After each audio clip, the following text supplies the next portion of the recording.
First of all, I would like to thank the government of Jordan, the Jordanian National Commission on Women, for the successful launch of the implementation.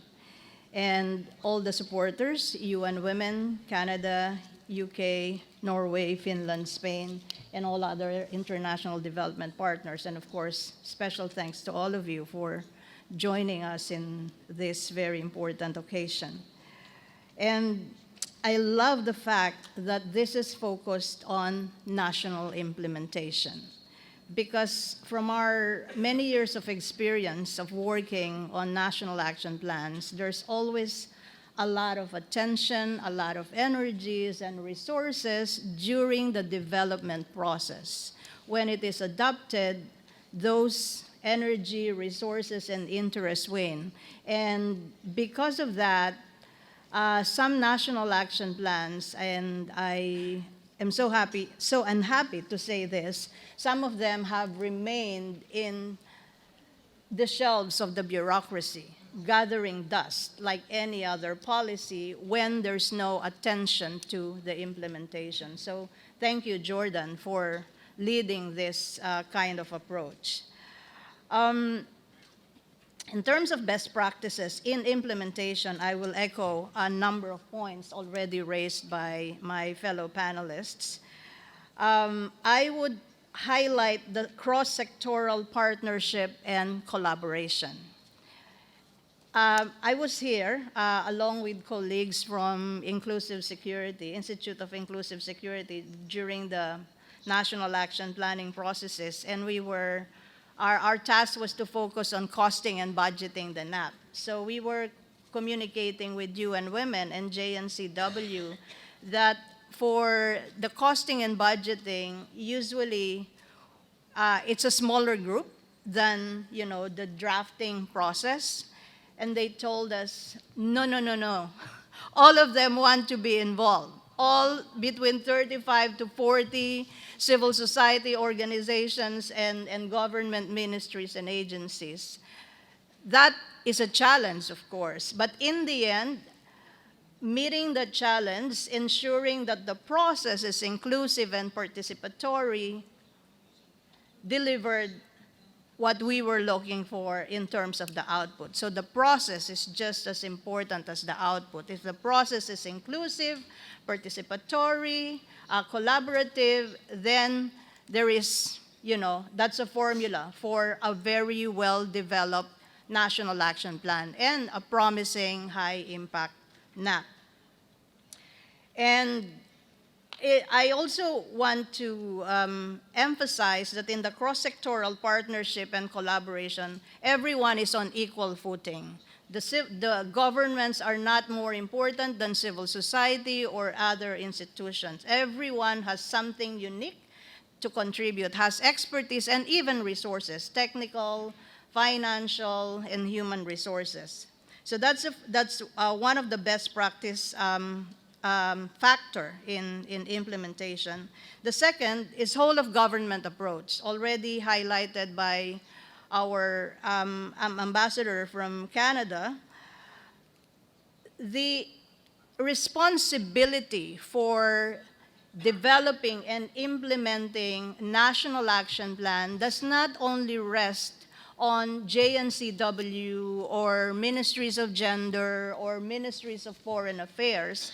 They are the lead coordinator, meaning they bring all of the other government actors in the implementation, in the development and implementation. So it should be very clear, what does the National Action Plan mean to the Ministry of Justice? What does the National Action Plan mean to the Ministry of Defense or to the Finance Department or the Ministry of Housing or Ministry responsible for refugees and IDPs? All of those are part of the implementation, all hands on deck, as we want to say, an expression in English. And whole of government approach also guarantees contributions, financial contribution to implementation. So it's not overburdening ministries of women or national machineries on women, which are, to begin with, are already very under-resourced, or the gender unit in the Ministry of Foreign Affairs. So financing and budgeting, which I will circle back to later, is the responsibility of all of the relevant agencies and ministries in government. Another best practice factor in the implementation is localization. Localization takes Resolution 1325 and the supporting resolution out of New York, where the Security Council is based, and out of the capital, and brings it to communities directly affected by violent conflicts, or communities where refugees and IDPs are found. And localization, at the end of the day, answers our question, what is the relevance of 1325 to a woman farmer in a remote rural community? How can 1325 make a difference in the life of a woman in a fishing village or in IDP camps in refugee camps? If we cannot answer that question or those questions, we're failing the promise of 1325. And in our localization strategy, which, by the way, is already implemented in 16 countries. In Iraq, we've started the process of discussing a localization strategy alongside the development and drafting of the National Action Plan. It also ensures that local authorities, mayors, governors, local council, indigenous leaders, traditional leaders, are in the know of this important policy, which, to begin with, should be integrated in their work, in managing their community affairs, their social, political, and economic affairs in local communities. And we've also have a commitment from some of these mayors, governors, that they will allocate from their own local budget a certain amount for the implementation of the National Action Plan or Local Action Plan. It's not a lot, but it's a guarantee of commitment and sustainability. It also emphasizes that they have ownership.